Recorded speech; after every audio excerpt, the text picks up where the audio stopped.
Hey friends, hello everyone and welcome back to my YouTube channel. Myself Neha and name of my YouTube channel is Let's Talk About Accounting. Now today in this video, I would like to explain you that how you have to make your provision entry. Okay, so for that I will take one example. Suppose you have a salary which is pending for the month of March and you have a commitment to pay it in the month of April. Okay, in this video I am taking the example of salary. Okay, just understand now what is the meaning of provisions and why we have to make that entry.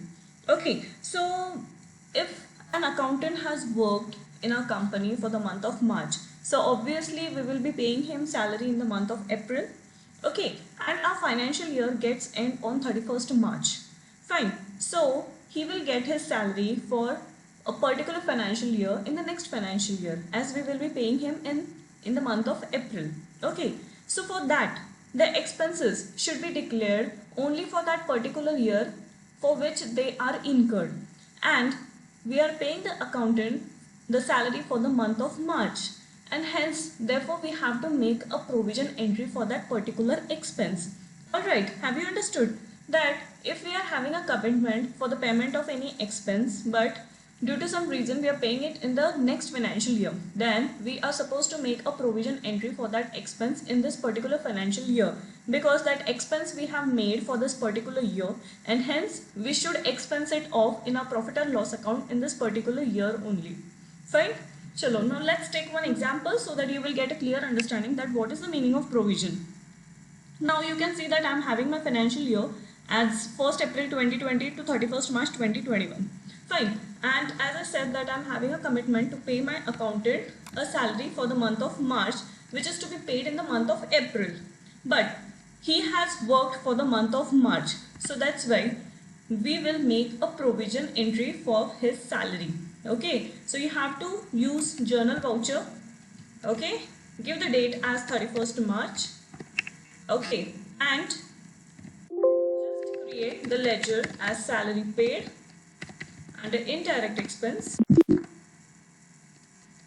Okay, so as salary is an expense, so it should be debited.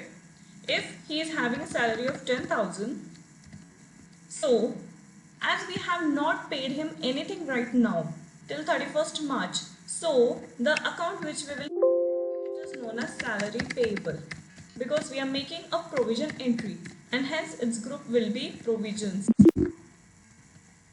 Okay, and 10,000 being provision for salary made. Alright, so this was about the provision entry for salary which we will be making, and you can see a provision entry in current liabilities with salary payable as 10,000. Okay, and this 10,000 will be carried forward in next financial year. Let's see how. But first of all, I would like to show you that salary paid has also come in our profit and loss account. Okay, now I will change my financial year.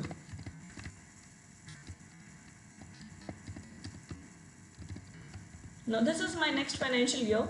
Again I will go in current liabilities, then provisions, and you can see that I am having an opening balance of 10,000. So I have to pay it right now in this current financial year, which is now 21 and 22. So how I will make my entry? Now as you will be paying it in the month of April, suppose I paid him in the month of April on 5th of April and I made a payment in cash.